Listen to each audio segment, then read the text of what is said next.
Welcome to Tending the After. I hope you're having a peaceful morning. My name is Heather. I'm an administrative guide to the bereaved. I help the bereaved trade companies for community and paperwork for people.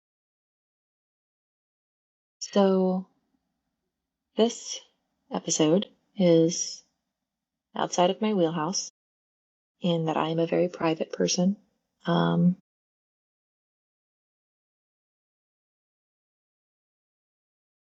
But the work that I do requires a lot of trust, and while having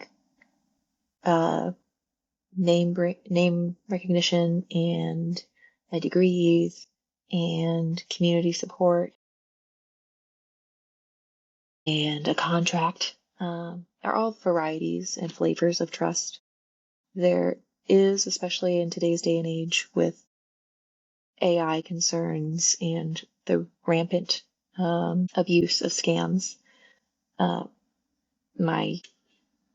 so after finishing my dissertation, I worked at Purdue University as a postdoc with my amazing mentor, Dr. Marion Liu, and we researched adult protective services, which a lot of people haven't heard of, but adult protective services, the best way we can explain it to lay people who are not familiar is it's like CPS, Child Protective Services, but for adults.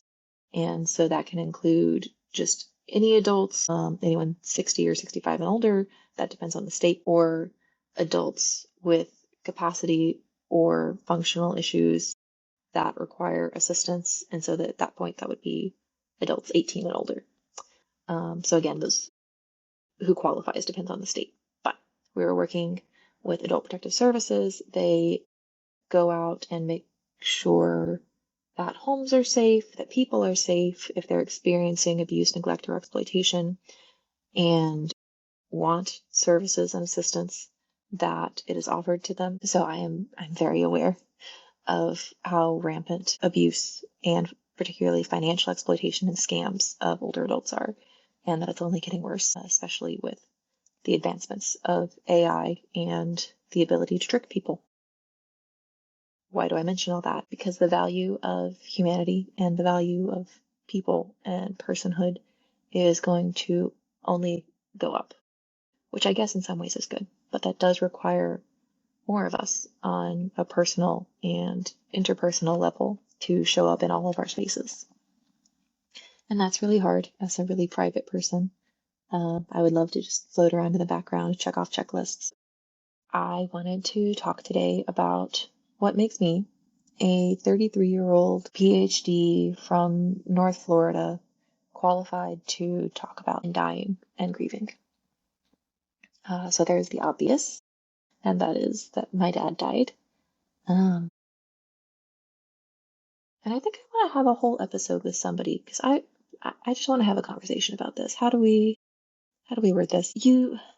We don't have an identity as children with deceased parents. Because if you're an adult child, so you're always your parents' child, no matter how old you are. But you're not always a child. And so when you're a child and you lose your parents, you have to lose both of them for this, but you are an orphan. And that distinction will and can carry through with you throughout your life. And no matter how old you become, if you were an orphan as a child, you remain an orphan. And that is a separate conversation I would be really interested to talk to someone about. But then if you're married or in some other intensive relational status, I'm not going to tell you what qualifies or doesn't, you have to be a widow or a widower. So if you've lost your partner, your spouse, then you have that identity. But because the natural order is supposedly for children to lose their parents as they grow older, you don't have a name. You're just still a person. But I think we deserve one because your life is different. There are experiences you're not going to have. There are memories that won't be shared. Or that or that can make you tear up and this is a happy time. Why are you crying? So I think we deserve a word that can let us kind of know who's in the club, who's in the dead parent club. It's not a fun club to be in, but yeah. If anyone has thoughts, because I know it's not always great, like, oh great, another word to describe us to other people, to set people apart.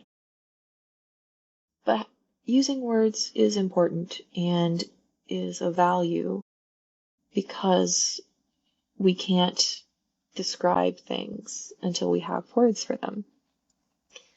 There are even some colors and emotions that, until we had words for them, weren't fully seen or understood. You'll see on the internet, well, in German, there's this word Schadenfreude that describes pleasure derived from someone else's misfortune. Schadenfreude. If I have any German listeners, I'm so sorry. I've never studied German. Anyways, but until you have a word for it, which is why people love to find out that foreign languages have words for things that we don't have a word for. It's not felt or experienced as deeply. All of this to say, I think I want a word. I think I want a word for being an adult child with at least one dead parent. Yeah, I think we deserve that. Anyways, that was a whole tangent, which was not the point of this episode. The point of this episode was to talk about why I'm qualified to talk about death. And we started with because my dad's dead. But actually, my mother just shared a story with me the other day that really highlighted for me that death has been in my life for a long time. I had the great fortune growing up to be very close to my great-grandfather on my dad's side.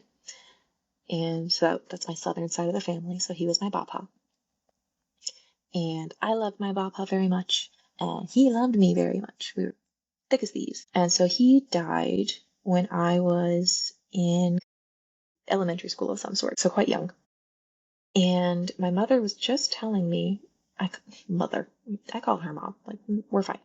My mom was just telling me that she remembers distinctly trying to plan the day for my papa's funeral. She remembers which funeral home it was at because it was near my elementary school.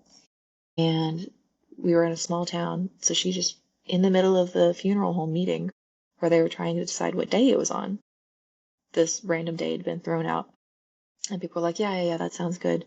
But mom, being an amazing mother who has everyone's calendar on her mind, was like, I'll be right back. And she runs over to my elementary school and talks to the principal, who, small town, like we know them.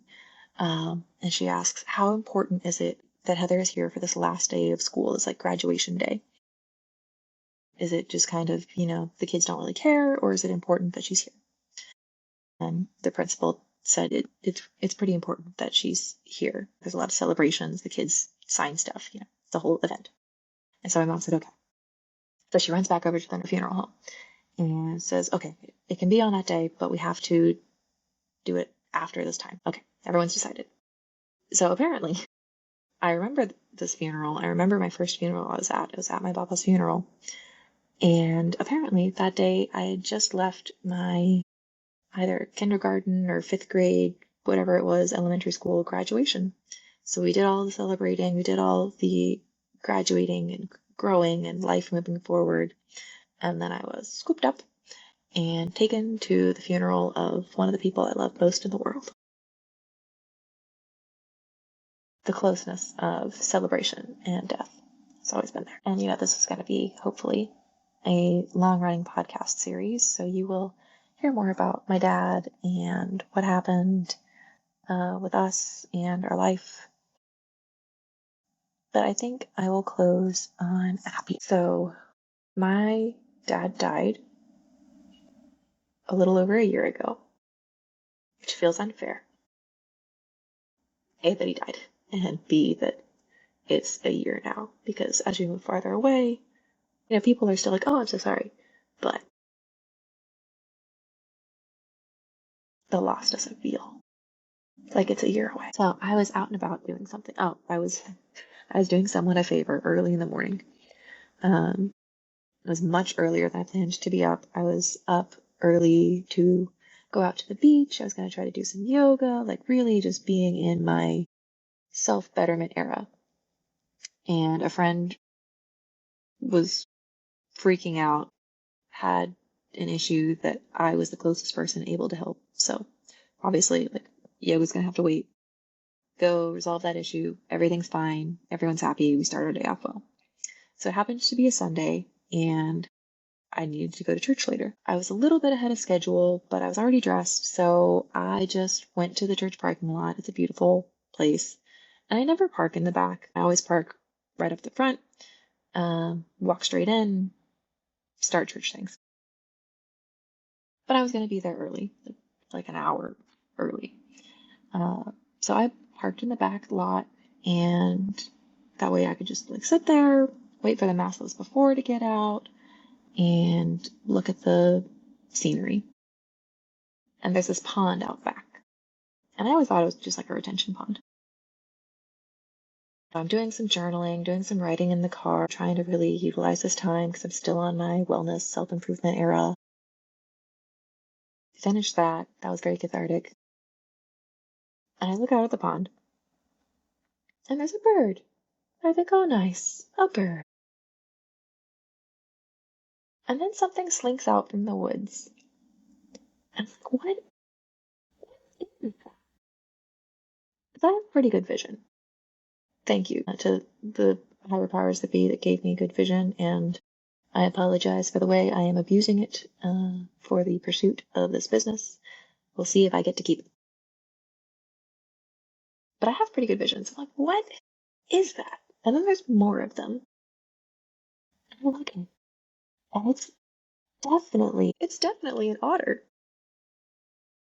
So I have seen signs posted around, like if I'm on a hiking trail or something, and they're listing the native wildlife. I have seen signs that say that otters are native to Florida. You know, we have wild otters. I've never in my life seen an otter in Florida outside of a zoo. I've seen otters like out in Alaska, I think. If they're not native there or it's too cold, then tell me I'm a liar, but I'm pretty sure that's the only place I've ever seen them wild. Alaska or Yellowstone or somewhere like that. Not Florida. So I've never in my life seen otters. And there's a family of 3 of them just chilling out, having a great time in this pond that's just mine, because there's no one else parked around. I have no one to share this with, to be like, hey, look at these otters. Like, isn't it crazy that they're here? So I'm just watching them. And besides being amazed that I'm seeing wild otters in Florida for the first time in my life, otters are my dad's favorite animal. And I don't know, I'm not totally sure what his favorite color was. I'm not totally sure what his favorite song was. Like, I know songs he liked. I know things he liked. But I don't know a ton of his favorites. But I know his favorite animal was an otter. And I'm seeing these 3 otters just chilling, having a great time. And I wasn't totally sure what it meant. If it was just a, hey, look, carry on. If it was a, not a warning, but like, notice, hey, look around, hey, notice something. So I was really racking my brain, and I never quite came to an answer about it. But I know it was special because I tried to go back the next time. I tried to park in the back and see if the otters would be there, and they weren't there. And maybe I'll see them again. For now, I have that memory, and it was so special.